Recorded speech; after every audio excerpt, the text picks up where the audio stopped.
സന്ദേശം പ്രേക്ഷകർക്ക് ഞങ്ങളുടെ സ്നേഹാഭിവാദനങ്ങൾ ആരംഭത്തിലെ അറിയിക്കുന്നു. വിവിധ സ്ഥലങ്ങളിൽ ഇരുന്നുകൊണ്ട് ഞങ്ങളുടെ ഈ പ്രോഗ്രാം ശ്രദ്ധിക്കുന്ന എല്ലാവരെയും സർവ്വകൃപാലുവായ ദൈവം അനുഗ്രഹിക്കട്ടെ എന്ന് ഞങ്ങൾ ആരംഭത്തിലെ പ്രാർത്ഥിക്കുന്നു. അല്പസമയം വചനത്തിന്റെ വിവിധ ഭാഗങ്ങളിലൂടെ പങ്കുവയ്ക്കാനാണ് ഞാൻ താല്പര്യപ്പെടുന്നത്. ഈ ഭൂമിയിൽ വന്നിരിക്കുന്ന വിവിധമായ മാറ്റങ്ങളുടെ പിൻപിൽ മനുഷ്യന്റെ പങ്ക് എന്താണ്, ഒപ്പം തന്നെ മനുഷ്യന് ദൈവസൃഷ്ടിയിൽ സൃഷ്ടിപരമായിട്ടുള്ള മനുഷ്യനെ കുറിച്ചുള്ള ദൈവത്തിന്റെ ചിന്ത എന്തായിരുന്നു, മനുഷ്യൻ എന്ത് സംഭവിച്ചു എന്നുള്ളതിനെക്കുറിച്ചുകൂടെ അല്പസമയം ചിന്തിപ്പാൻ ഞാൻ താല്പര്യപ്പെടുന്നു.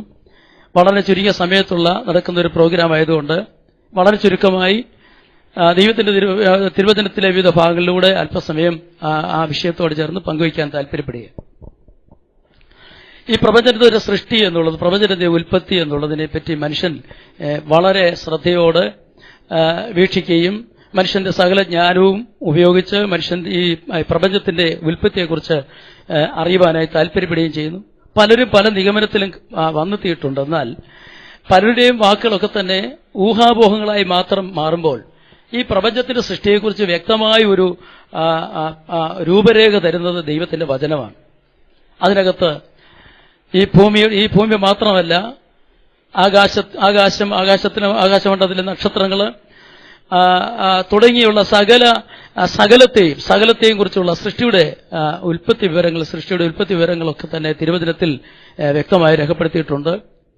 സംശയമില്ലാതെ അത് അതിനകത്ത് രേഖപ്പെടുത്തിയിട്ടുണ്ട്. അല്പം പോലും ഊഹാപോഹമായിട്ടല്ല, സംശയമില്ലാതെ രേഖപ്പെടുത്തിയിട്ടുണ്ട്. ബൈബിളിന്റെ ആദ്യത്തെ പുസ്തകമായ ഉൽപ്പത്തി പുസ്തകത്തിന്റെ ആദ്യ 2 അധ്യായങ്ങളിലാണ് പ്രധാനമായി ഉൽപ്പത്തിയെക്കുറിച്ചുള്ള പ്രധാനമായ വിവരങ്ങൾ രേഖപ്പെടുത്തിയിരിക്കുന്നത്. അതിന്റെ തുടക്കം തന്നെ ആദിയിൽ ദൈവം ആകാശവും ഭൂമിയെ സൃഷ്ടിച്ചു എന്ന് പറഞ്ഞുകൊണ്ടാണ് തുടങ്ങുന്നത്. അവിടെ മുതൽ ഭൂമിയിൽ ദൈവം ചെയ്ത സൃഷ്ടിയെക്കുറിച്ചൊക്കെ പറയുന്നുണ്ട്. ആ പുസ്തകം ഒരു അധ്യായം അവസാനിപ്പിക്കുമ്പോൾ ദൈവം സൃഷ്ടിച്ച സകലത്തെയും ദൈവം നോക്കി എല്ലാം നല്ലതെന്ന് ദൈവം കണ്ടു, ഈ ദൈവം സൃഷ്ടിച്ചതിനെയൊക്കെ തന്നെ ദൈവം അനുഗ്രഹിച്ചു എന്ന് വായിക്കുന്നു. മാത്രമല്ല, ഈ കാണുന്ന ഭൂമിയെ ഇത്ര മനോഹരമായി നിർമ്മിച്ച ദൈവം തൽക്കാലം ആകാശം, നക്ഷത്രങ്ങൾ തുടങ്ങിയ വിഷയങ്ങളെക്കുറിച്ച് തൽക്കാലം വിട്ടിട്ട് ഈ ഭൂമിയെക്കുറിച്ച് മാത്രം തന്നെ അല്പകാര്യങ്ങൾ ചിന്തിക്കുവാൻ ഞാൻ താല്പര്യപ്പെടുന്നത്. ഈ ഭൂമി ഇന്ന് കാണപ്പെടുന്നതിനേക്കാളോ കുറച്ചുകൂടെ മെച്ചമായ നിലവാരത്തിൽ ഈ ഭൂമിയെ വൃക്ഷസസ്യാദികളാലും അതുപോലെ തന്നെ മനോഹരമായ നല്ല നദികളാലും നീരൊഴുക്കുകളാലും സമുദ്രത്താലും ഒക്കെ തന്നെ ഭൂമിയെ നന്നായി അലങ്കരിച്ചിട്ട് ഈ ഭൂമിയെ മനുഷ്യന് പാർക്കുവാനായി ദൈവം കൊടുത്തു. ദൈവം മനുഷ്യനെ ഈ ഭൂമിയുടെ അധിപനാക്കി തീർത്തു എന്ന് ദൈവത്തിന്റെ വചനത്തിൽ വായിക്കുന്നു. ദൈവം മനുഷ്യനെ സൃഷ്ടിക്കുമ്പോൾ തന്നെ ആ ഉദ്ദേശത്തോടെയാണ് സൃഷ്ടിച്ചത്. ഈ കാണപ്പെടുന്ന സകലത്തെ സൃഷ്ടിച്ചതിന് ശേഷം ത്രിയേകനാം ദൈവം ഇങ്ങനെ സംസാരിച്ചതായി ദൈവത്തിന്റെ വചനത്തിൽ രേഖപ്പെടുത്തിയിരിക്കുന്നു. അനന്തരം ദൈവം നാം നമ്മുടെ സ്വന്തം സാദൃശ്യപ്രകാരം നമ്മുടെ സ്വരൂപത്തിൽ മനുഷ്യനെ ഉണ്ടാക്കുക എന്ന് പറഞ്ഞിട്ട് അവിടെ രേഖപ്പെടുത്തിയിരിക്കുന്നത് ഇങ്ങനെയാണ്. ഉൽപ്പത്തി പുസ്തകം 1-ാം അധ്യായത്തിന്റെ 26-27 വാക്യങ്ങൾ വായിക്കുന്നത് ഇങ്ങനെയാണ്: ദൈവം സൃഷ്ടിച്ചുള്ള സകല വിശേഷാൽ ഭൂമിയിൽ സമുദ്രത്തിലുള്ള സകല ജീവജാലങ്ങളുടെ മേൽ, കരയിൽ സഞ്ചരിക്കുന്ന സകല ജീവജാലങ്ങളുടെ മേൽ, ആകാശത്തിലെ പറവയുടെ മേൽ ഒക്കെ തന്നെ മനുഷ്യൻ വാഴട്ടെ, മനുഷ്യൻ വർദ്ധിച്ചു പെരുകി ഈ ഭൂമിയിലൊക്കെ മനുഷ്യൻ വാഴട്ടെ എന്നുള്ള കൽപ്പനയോടെയാണ് ദൈവം മനുഷ്യനെ സൃഷ്ടിച്ചത്. മാത്രമല്ല, സങ്കീർത്തനം എഴുതിയിരിക്കുന്ന ദൈവത്തിന്റെ ദാസനായ ദാവീദ് 8-ാം സങ്കീർത്തനത്തിൽ മനുഷ്യനെക്കുറിച്ച് പ്രത്യേകിച്ച് എഴുതിയിരിക്കുന്നു. ദൈവം സൃഷ്ടിച്ച സകല ജീവജാലങ്ങളെ വെച്ച് നോക്കുമ്പോൾ മനുഷ്യനെക്കുറിച്ച് അവിടെ എഴുതിയിരിക്കുന്നു. മനുഷ്യനെ ഓർക്കേണ്ടതിനവനെന്ത്, ഈ ആകാശത്തെയും സൂര്യനെയും ചന്ദ്രനെയും ഒക്കെ നോക്കുമ്പോൾ മനുഷ്യനെ ഓർക്കേണ്ടതിനെന്ത്, നീ അവനെ ദൈവത്തെക്കാൾ അല്പം മാത്രം താഴ്ത്തി തേജസ്സും ബഹുമാനവും അവനെ അണിയിച്ചിരിക്കുന്നു എന്ന് അവിടെ രേഖപ്പെടുത്തിയിരിക്കുന്നു. അപ്പോൾ തേജസ്സും ബഹുമാനവും മനുഷ്യനെ അണിയിച്ചതിന്റെ പ്രധാനമായ ഉദ്ദേശം ഈ ഭൂമിയിൽ കാണപ്പെടുന്ന സകല ജീവജാലങ്ങളും മനുഷ്യനെ ബഹുമാനിക്കണം, മനുഷ്യനെ അനുഗ്രഹിക്കണം, അത് മനുഷ്യനെ അനുസരിക്കണം. അത് ദൈവത്തിന്റെ ആഗ്രഹമായിരുന്നു. എന്നാൽ അത് ദൈവം മനുഷ്യനെ കൂടെ തെളിയിച്ചിട്ടുമുണ്ട്. ഉൽപ്പത്തി പുസ്തകം 2-ാം അധ്യായത്തിൽ വായിക്കുമ്പോൾ ഇങ്ങനെയാണ്: ദൈവം സൃഷ്ടിച്ച ഭൂമിയിലുള്ള സകല ജീവജാലങ്ങളെയും മനുഷ്യന്റെ മുമ്പിൽ കൂടെ കടത്തിവിടുമാറാക്കി, അതിനെല്ലാം മനുഷ്യനിട്ടത് അവയ്ക്ക് പേരായി. എന്നാൽ ഈ ഭൂമിയുടെ മേലുള്ള മനുഷ്യന്റെ ആധിപത്യം അല്പം മാത്രം കാലം കൊണ്ട് അവസാനിക്കാനിടയിൽ തീർന്ന ഒരു ചരിത്രമാണ് തിരുവചനത്തിൽ നമ്മൾക്ക് മനസ്സിലാക്കാൻ സാധിക്കുന്നത്. ഒരു കാരണവശാലും മനുഷ്യന്റെ അധികാരം നഷ്ടപ്പെടാതിരിക്കത്തക്കവണ്ണമുള്ള നിലവാരത്തിൽ ദൈവം മനുഷ്യന് ചില കൽപ്പനകളെ കൊടുത്തു. എന്നാൽ മനുഷ്യന് കൊടുത്ത ദൈവകൽപ്പനകളുടെ ആ പ്രാധാന്യം മനുഷ്യൻ മനസ്സിലാക്കാൻ കഴിയാഞ്ഞു പോയതുകൊണ്ട് ആ കൽപ്പനകൾ പാലിക്കുന്നതിൽ മനുഷ്യന് വീഴ്ച സംഭവിച്ചു. ഈ ഭൂമിയിൽ ദൈവം മനോഹരമായ ഒരു തോട്ടം, ഏദൻ എന്ന് പേരിട്ട ഒരു തോട്ടം ദൈവം ഉണ്ടാക്കി. അതിൽ വളരെ മനോഹരമായ വൃക്ഷങ്ങളും നല്ല ഫലവത്തായ ഫലവൃക്ഷങ്ങളും, പ്രത്യേകിച്ച് ജീവവൃക്ഷം എന്ന് പറയുന്ന വിശേഷപ്പെട്ട ഒരു വൃക്ഷവും, നന്മതിന്മകളെ കുറിച്ചുള്ള അറിവിന്റെ വൃക്ഷം എന്ന് പറയുന്ന വളരെ ശ്രേഷ്ഠമായ 2 വൃക്ഷങ്ങൾ പ്രത്യേകമായതിൽ കർത്താവ് നട്ടുപിടിപ്പിച്ചു. അതിനകത്തുള്ള സകല ഫലങ്ങളും മനുഷ്യൻ തിന്നാൻ ദൈവം കൽപ്പിച്ചെന്നാൽ പ്രത്യേകിച്ച് ഒരു വൃക്ഷത്തിന് മാത്രം ഫലം തിന്നരുത് ദൈവം കൽപ്പിച്ചു. അത് ദൈവം അവന് വിലക്കി. നന്മതിന്മകളെക്കുറിച്ചുള്ള വൃക്ഷത്തിന്റെ ഫലം, നടുവിൽ നിൽക്കുന്ന നന്മതിന്മകളെക്കുറിച്ചുള്ള വൃക്ഷത്തിന്റെ ഫലം നീ തിന്നരുത്, നീ തിന്നുന്ന നാളിൽ മരിക്കും എന്ന് മനുഷ്യനോട് ദൈവം കൽപ്പിച്ചു.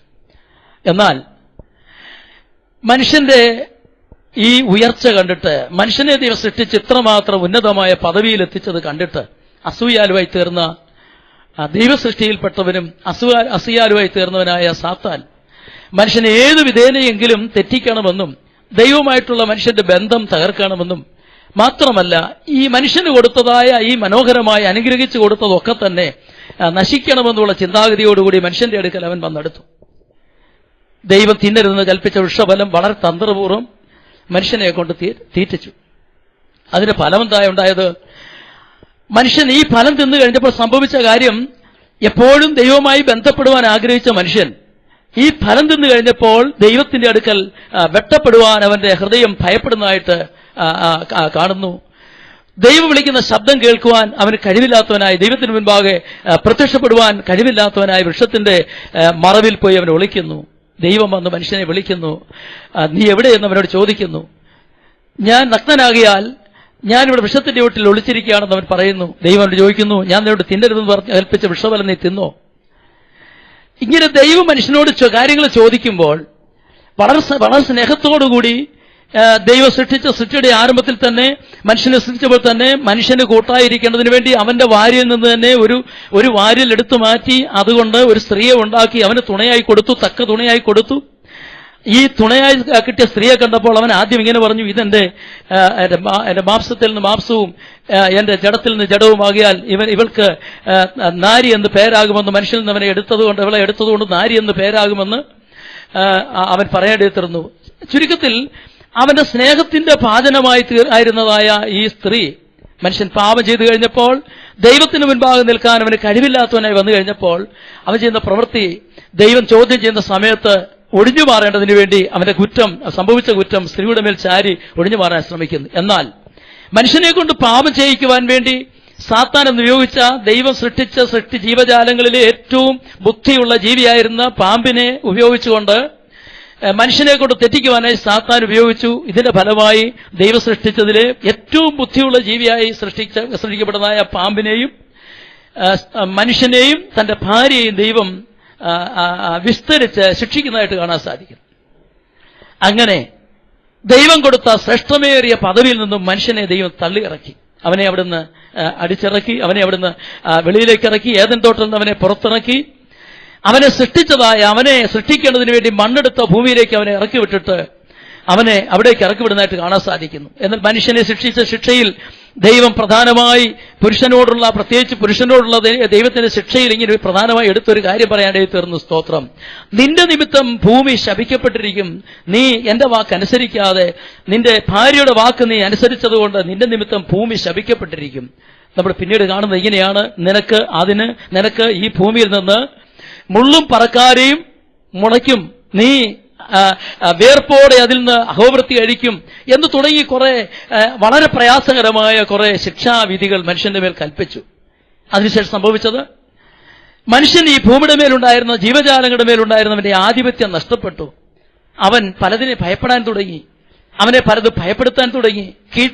സ്വയമേ കീഴ്പ്പെടേണ്ടത് അവന് കീഴ്പ്പെടാതായി തീർന്നു. കീഴ്പ്പെടുത്തേണ്ടതിന് വേണ്ടി മനുഷ്യൻ തന്റെ ബുദ്ധി ഞാനും ഒക്കെ ഉപയോഗിച്ചു നോക്കി, എന്നിട്ടും കീഴ്പ്പെടുത്തുവാൻ കഴിയാതെയായി. എന്നാൽ അല്പബുദ്ധികേട് കൊണ്ട് മനുഷ്യൻ ഈ പരാജയം സംഭവിച്ചു. അതിന്റെ ഫലമായി ഭൂമിയുടെ ദൈവം കൊടുത്തതായ നന്മകൾ നഷ്ടപ്പെട്ടു. ഭൂമി ശാപഗ്രസ്തമായി തീർന്നു. വളരെ സമൃദ്ധമായി നിർമ്മിച്ചതായ ഭൂമിയിൽ മനുഷ്യന്റെ പാപമുഖാന്തരം അതിനകത്തെ ഫലസമൃദ്ധിയുടെ അളവിൽ വ്യത്യാസം സംഭവിച്ചു. അതുമാത്രമല്ല, ജീവജാലങ്ങൾക്കും മനുഷ്യനുമൊക്കെ തമ്മിൽ ശത്രുതയുണ്ടാകുവാനിടയിൽ തീർന്നു. മനുഷ്യൻ തന്നെ അങ്ങോട്ടും ഇങ്ങോട്ടും ശത്രുതയുള്ളവരായി തീർന്നു. മനുഷ്യന്റെ രണ്ടാമത്തെ തലമുറയിലേക്ക് വന്നപ്പോൾ തന്നെ ആദിയിൽ ഏദൻ തോട്ടത്തിൽ ആദമിനെ ഹവ്വയെ സൃഷ്ടിച്ച് അവരുടെ മക്കളായി ഉണ്ടായി കായൻ ഹാബേൽ തുടങ്ങിയ മക്കൾ അവർക്ക് ജനിച്ചു കഴിഞ്ഞപ്പോൾ അവർ തന്നെ ശത്രുക്കളായി മാറ്റപ്പെട്ടു. ചുരുക്കി പറഞ്ഞാൽ മനുഷ്യന്റെ അനുസരണക്കേട് മുഖാന്തരം ഭൂമിക്ക് തകർച്ചയുണ്ടായി, ഭൂമിക്ക് താഴ്ചയുണ്ടായി, ഭൂമിയുടെ സമ്പൽ സമൃദ്ധി നഷ്ടപ്പെട്ടു, ഭൂമി ശാപഗ്രസ്തമായി മാറ്റപ്പെട്ടു. എല്ലാ ജീവജാലങ്ങൾക്ക് തമ്മിൽ ശത്രുതയുണ്ടായി, മനുഷ്യനും തമ്മിൽ ശത്രുതയുണ്ടായി. ചുരുക്കി പറഞ്ഞാൽ മനുഷ്യന്റെ ജീവിതം എല്ലാം കൊണ്ടും നരകതുല്യമായി മാറ്റപ്പെട്ടു. ദൈവത്തിന്റെ വാക്കനുസരിക്കാതെ ഇങ്ങനെ സംഭവിച്ചു. മനുഷ്യന്റെ പ്രവൃത്തികൾ മുഖാന്തരം മനുഷ്യന്റെ പ്രവൃത്തി ഓരോ ദിവസം കഴിയുന്തോറും വഷളത്വമുള്ളതായി തീർന്നിട്ട് ദൈവം പലപ്പോഴും ഈ ഭൂമിയുടെ മേൽ ദൈവത്തിന്റെ ന്യായവിധി കോരിച്ചൊരിയുന്നത് കാണാൻ സാധിക്കുന്നു. ആദ്യമായി ഭൂമിയിലുണ്ടായ ന്യായവിധിയെക്കുറിച്ച് ദൈവത്തിന്റെ വചനം രേഖപ്പെടുത്തിയിരിക്കുന്നത് മനുഷ്യന്റെ വഷളത്വം പെരുകിക്കഴിഞ്ഞപ്പോൾ ഈ ഭൂമിയെ മുഴുവനും മുക്കിക്കളയേണ്ടതിന് മനോഹരമായി നിർമ്മിച്ച ഭൂമിയെ ജീവജന്തുക്കളാൽ ഈ ഭൂമണ്ഡലം മുഴുവൻ ജീവജന്തുക്കളാൽ കർത്താവ് നിറച്ചിട്ട് എല്ലാ സ്ഥാനത്തും ജീവജന്തുക്കൾ വസിക്കാൻ തക്കവണ്ണം അവയ്ക്ക് ഭക്ഷണയോഗ്യമായ എല്ലാ ഭക്ഷ്യ സാധനങ്ങളും ഇവിടെ സൃഷ്ടിച്ച് വെച്ചിട്ട് ദൈവം മനുഷ്യന്റെ പാപമുഖാന്തരം ഈ ഭൂമിയുടെ മേൽ പലവിധത്തിലുള്ള പ്രയാസങ്ങൾ സംഭവിച്ചു. പലപ്പോഴും ഭൂമിക്ക് തകർച്ചയുണ്ടായി, ഭൂമിക്ക് പലപ്പോഴും കേട് സംഭവിച്ചതായി കാണാൻ സാധിക്കുന്നു. ആദ്യത്തെ കേട് നമുക്ക് കാണാൻ സാധിക്കുന്നത് ഉൽപ്പത്തി പുസ്തകവും 6-ാം അധ്യായം മുതൽ 8-ാം അധ്യായം വരെയുള്ള വാക്യങ്ങൾ വായിക്കുമ്പോഴാണ് കാണാൻ സാധിക്കുന്നത്. മനുഷ്യന്റെ വഷളത്വം പെരുകി. മനുഷ്യന്റെ തലമുറയിലെ 10-ാം തലമുറക്കാരനായ നോഹയുടെ കാലഘട്ടമായപ്പോഴേക്കും മനുഷ്യൻ ഭൂമിയിൽ പെരുകി വർദ്ധിച്ചു നിറഞ്ഞു. മനുഷ്യന്റെ ആ കാലഘട്ടത്തിലെ ആയുസ് 900-1000-ലധികം വർഷങ്ങളായിരുന്നു. 1000-ന് താഴെ 969 വർഷം വരെ ജീവിച്ചിരുന്ന മനുഷ്യരുണ്ട്. ആ കാലഘട്ടങ്ങളിൽ അനേക തലമുറകൾ, അനേക സന്തതികൾ അവർക്ക് ജനിക്കുമായിരുന്നു. ഭൂമിയിൽ മനുഷ്യൻ വർദ്ധിച്ചു വരികയപ്പോൾ അവർ വഷളത്വം പ്രവർത്തിക്കാൻ തുടങ്ങി. അവർ അധികം വഷളത്വത്തിൽ വർദ്ധിച്ചു വരുവാൻ തീർന്നു. മനുഷ്യന്റെ വഷളത്വം കണ്ടിട്ട് ഭൂമിയെ ദൈവം ന്യായവിധിക്കുവാൻ പ്ലാനിട്ടു. ദൈവത്തിന് സ്തോത്രം. ഈ ഭൂമിയെ ആദ്യമായി ദൈവം ന്യായം വിധിച്ചത് ഈ ഭൂമിയിൽ ആകാശത്തിന്റെ കിളിവാതിൽ തുറന്ന് ആഴിയുടെ ഉറവുകൾ തുറന്ന് ഈ ഭൂമണ്ഡലത്തിലെ മുഴുവനും ദൈവം വെള്ളം കൊണ്ട് മുക്കി. ഭൂമിയുടെ ഏറ്റവും ഉയർന്ന സ്ഥലത്ത് പോലും അതിന് മീതെ 22.5 അടി ഉയരം വെള്ളം ഉയർത്തക്കതുപോലെ വെള്ളം പൊങ്ങിയിട്ട് ഭൂമിയിലുണ്ടായിരുന്ന സകല ജീവജാലങ്ങളും, കരയ്ക്ക് ജീവിച്ച സകല ജീവജാലങ്ങളും നഷ്ടപ്പെട്ടു പോകത്തക്കതുപോലെ ദൈവം വലിയൊരു ന്യായവിധി വരുത്തി. എന്നാൽ ആ കൂട്ടത്തിൽ മനുഷ്യന്റെ വാക്കനുസരിച്ച് ഒരു കുടുംബത്തെ ദൈവം തെരഞ്ഞെടുക്കുകയും അവനെ കൊണ്ട് ദൈവം ഒരു പെട്ടകം ഉണ്ടാക്കിച്ചിട്ട് അതിന്റെ ഉള്ളിൽ അവനും അവന്റെ കുടുംബത്തിലുള്ള 8 പേർ, അവന്റെ മക്കളും അവന്റെ ഭാര്യയും അവന്റെ ഭാര്യ 3 മക്കളുടെ ഭാര്യമാരും ചേർന്ന് 8 പേർ ആ പെട്ടകത്തിൽ രക്ഷപ്രാപിച്ചു. മാത്രമല്ല ജീവജാലങ്ങൾ ഭൂമണ്ഡലത്തെ മുഴുവൻ നശിപ്പിച്ചു കഴിയുമ്പോൾ, ജീവജാലങ്ങൾ നഷ്ടപ്പെട്ടു കഴിയുമ്പോൾ അവയുടെ വംശം നഷ്ടപ്പെട്ടു പോകാതിരിക്കേണ്ടതിന് വേണ്ടി ഭൂമിയുള്ള സകല ജീവജാലങ്ങളിൽ നിന്നും ഈരണ്ടായി ഈ പെട്ടകത്തിൽ കയറ്റി അതിനകത്ത് ദൈവം സംരക്ഷിച്ച് അങ്ങനെ ഭൂമിയിൽ വംശം നഷ്ടപ്പെടാതെ ഈ ഭൂമിയിൽ വംശത്തെ കർത്താവ് കാത്തു സൂക്ഷിച്ചു. എന്നാൽ ഇതിന് പെട്ടകത്തിൽ കയറിയതായ 2 പേര് വീതമുള്ളവരും അതുപോലെ തന്നെ 8 പേരായുള്ള മനുഷ്യന്റെ കുടുംബം ഒഴികെ ബാക്കി ഭൂമിയിലുണ്ടായിരുന്ന സകല ജീവജാലങ്ങളും, കരയ്ക്ക് ജീവിക്കുന്ന സകല ജീവജാലങ്ങളും നഷ്ടപ്പെട്ടു. അതിനുശേഷം നോഹയുടെ കാലഘട്ടത്തിന് ശേഷമുള്ള മനുഷ്യവർഗം അവന്റെ സന്തതി പരമ്പരയിൽപ്പെട്ടതാണ്. എന്നാൽ മനുഷ്യന് വന്ന തകർച്ച വളരെ വേഗം ഞാൻ പറയട്ടെ. അതുമാത്രമല്ല, കുറെ കാലം കഴിഞ്ഞപ്പോൾ 20-ാമത്തെ തലമുറക്കാരനായ അബ്രഹാമിന്റെ കാലഘട്ടം വന്നപ്പോൾ ഒരു വലിയ ന്യായവിധി ദൈവം ആ സ്ഥലത്ത് ജീവിച്ച സോദോം ഗോമോറ തുടങ്ങിയ ദേശത്ത് ജീവിച്ച മനുഷ്യൻ മുഖാന്തരം ദൈവം ഒരു വലിയ ന്യായവിധി അവിടെ അയക്കുന്നത് കാണാൻ സാധിക്കുന്നു. അത് മുമ്പൊരിക്കലും അല്ലെങ്കിൽ മുൻപോ പിൻപോ മനുഷ്യൻ കണ്ടിട്ടില്ലാത്തതുപോലെ ദൈവം ആകാശത്തൊന്നും ഗന്ധകവും തീയും അവൻ വർഷിപ്പിച്ചുകൊണ്ട് വളരെ പ്രധാനം ആ കാലഘട്ടത്തിലെ വളരെ മനോഹരമായ പട്ടണങ്ങളായ സോദോം ഗോമോറ അദമ സെബോയും തുടങ്ങിയതായ ആ അന്നുണ്ടായിരുന്ന വൻനഗരങ്ങൾ, മനോഹരമായ വൻനഗരങ്ങളെ തീയിട്ട് കർത്താവ് കത്തിച്ചു കളഞ്ഞതായിട്ട് കാണാൻ സാധിക്കുന്നു. അതുമാത്രമല്ല, ഭൂമിയിൽ കാലാകാലങ്ങളായി നോക്കുമ്പോൾ മനുഷ്യൻ മുഖാന്തരം ഒത്തിരി കേട് ഈ ഭൂമിക്ക് സംഭവിച്ചിട്ടുണ്ട്. ഇനി മനുഷ്യനെ കുറിച്ചുകൂടെ ചിന്തിച്ചാൽ, ഈ മനുഷ്യൻ മുഖാന്തരം ഭൂമി ശപിക്കപ്പെട്ടെങ്കിൽ ഈ ഭൂമിക്ക് ഇത് മാറ്റം വരണമെന്നുണ്ടെങ്കിൽ മനുഷ്യന്റെ ശാപം മാറിയെങ്കിൽ മാത്രമേ സംഭവിക്കത്തുള്ളൂ. എന്നാൽ കരുണാസമ്പന്നനായ ദൈവം മനുഷ്യനോടുള്ള മനുഷ്യന്റെ ദൈവത്തിന്റെ ദയ കൊണ്ട് മനുഷ്യൻ ഈ പാപം ചെയ്തെങ്കിലും മനുഷ്യൻ ദൈവത്തെ കോപിപ്പിച്ചെങ്കിലും ദൈവം സ്നേഹവാനായതുകൊണ്ട് വല്ലവിധേയനെ മനുഷ്യനെ അതിൽ നിന്ന് വീണ്ടെടുക്കുവാൻ ദൈവം പദ്ധതിയിട്ടു. അതിനായി മനുഷ്യനെ സൃഷ്ടിച്ച ദൈവം തന്നെ ഭൂമിയിലേക്ക് മനുഷ്യന്റെ രൂപത്തിലേക്ക് വരുമെന്ന് ദൈവത്തിന്റെ പ്രവാചകന്മാർ മുഖാന്തരം അരുളിച്ചെയ്ത വിവിധമായ സമയങ്ങളിൽ അരുളിച്ചെയ്ത അരുളപ്പാടുകൾ നിവർത്തിക്കപ്പെടേണ്ടതിന് വേണ്ടി കാലത്തിന്റെ തികവെങ്കിൽ മനുഷ്യവർഗത്തിന്റെ വീണ്ടെടുപ്പിന് വേണ്ടി ഈ ഭൂമിയിൽ നഷ്ടപ്പെട്ടുപോയ മനുഷ്യനെ പോലെ ദൈവം സൃഷ്ടിച്ച മനുഷ്യന്റെ രൂപത്തിൽ കന്യകയുടെ മകനായി ദൈവത്തിന്റെ പുത്രനായ യേശുക്രിസ്തു മനുഷ്യനായ ലോകത്തിലേക്ക് ജനിച്ചു. യേശുക്രിസ്തുവിന്റെ ജനനത്തിന്റെ ഉദ്ദേശം എബ്രായ ലേഖനം 2-ാം അധ്യായത്തിന്റെ 14 മുതൽ വാക്യങ്ങൾ വായിക്കുമ്പോൾ ഇവിടെ ഇങ്ങനെയാണ് കാണുന്നത്. മക്കൾ ജഡരക്തങ്ങളോടുകൂടിയവരാകിയാൽ അവനും അവരെ പോലെ ജഡരക്തങ്ങളോടുകൂടിയവനായി വന്നു.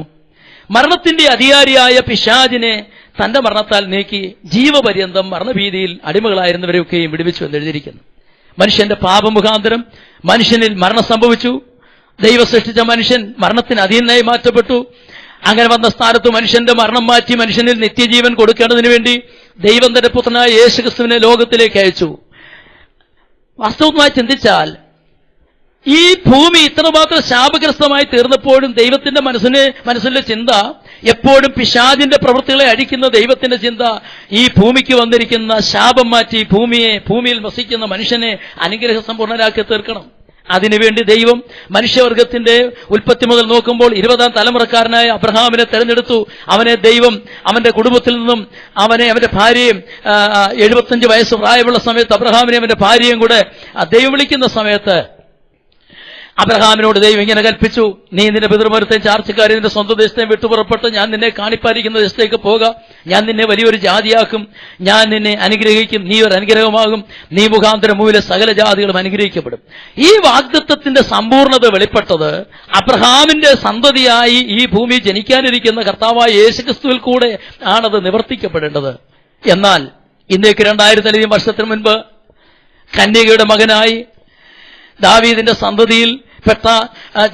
സന്തതിയിൽപ്പെട്ട ജോസഫ് എന്ന ഒരു പുരുഷന് വിവാഹ നിശ്ചയം ചെയ്തിരുന്ന മറിയ എന്ന് പേര് പറയുന്ന ആ കന്യകയുടെ അടുക്കൽ ദൈവത്തിന്റെ ദൂതനായ ഗബ്രിയേൽ കടന്നു ചെല്ലുകയും ദൈവത്തിന്റെ വാഗ്ദത്തം കൊടുക്കുകയും അങ്ങനെ ദൈവത്തിന്റെ വാഗ്ദത്തം അനുസരിച്ച് കന്യകയിൽ ആ സ്ത്രീ കന്യക ഗർഭിണിയായി ഒരു മകനെ പ്രസവിക്കുന്ന യെശയ്യാ പ്രവാചകൻ മുഖാന്തരം അരുളിച്ചെയ്ത വാഗ്ദത്തം നിവർത്തിക്കേണ്ടതിന് കന്യക ഗർഭിണിയായി ഒരു മകനെ പ്രസവിച്ചു. അവന് ഇമ്മാനുവേൽ എന്ന് പേർ വിളിക്കപ്പെട്ടു.